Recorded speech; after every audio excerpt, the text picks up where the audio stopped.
Kenya waxa ay sheegtay in Somalia ay xaraash ku samaysay buqcad shidaal oo iyadu leedahay.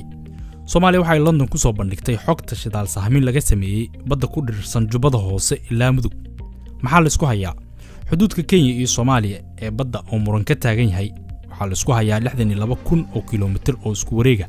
Kenya waxa ay doonaysaa in loo cabiro xuduudka labada dal si xagal ku jirto oo 90 digrii dhanka bari ah marka laga soo bilaabo xuduudda dhulka. Somalia ma ogolataa. Kenya waxa ay kula heshiisay shirkado shidaal sahmin ka sameeya dhowr buqcadood oo ah dhulka lagu muransan yahay.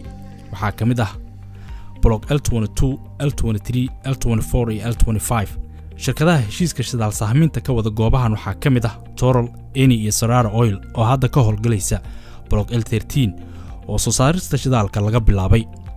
Dooda Kenya waxa sal u ah heshiis ay la gashay dawladii ku meel gaarka ahayd ee uu hogaaminayay Shariif Sheekh Axmed sanadkii 2009. Ra'iisul Wasaaraha idin jawaabay, wasiirka idin jawaabay, aniga daba arkin ba. Warqad lagu saxiixana ma arkin, meel lagu saxiixana ma ogi, waxna kama ogi. Haday fiican tahay dadkaas iskale, haday xumaatan ayaga iskale.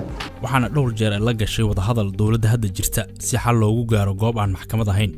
Balse isku dayada Kenya iyo diidmada madaxda Soomaaliya ayaa hadda u muuqda inuu gaaray halkii ugu xumaa.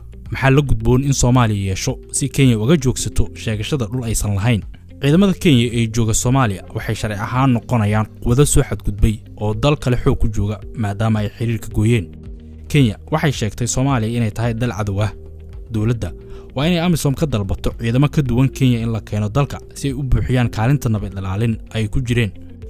Joojinta ganacsiga qaadka. 15 diyaaradood oo qaad sida ayaa Kenya ka yimaada 12,000 oo jawaan oo ay keenaan dalka.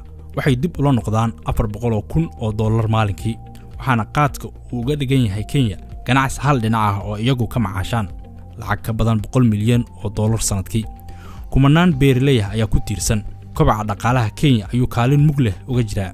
Soomaaliya oo joojisa waxa ay siinaysaa gacan sarreyn dagaalka diblomaasiyadeed ee taagan. Haddaba dawladda Soomaaliya si ay u dhowrto madax banaanida dalka waxay u baahan tahay taageerada shacabka Soomaaliyeed iyo garab istaagga maamulada dalka ka jira. Waxaa loo shaqeeyaa dadka sovereignty-ga Soomaaliya iskale shacabka Soomaaliyeed oo 15 milyan yaa loo shaqeeyaa. iyaga dawladda ah, iyaga qaranka ah, iyaga sovereignty-ga, iyaga u adeegnaa, iyaga wakiil laga dhigtay, iyaga doortay.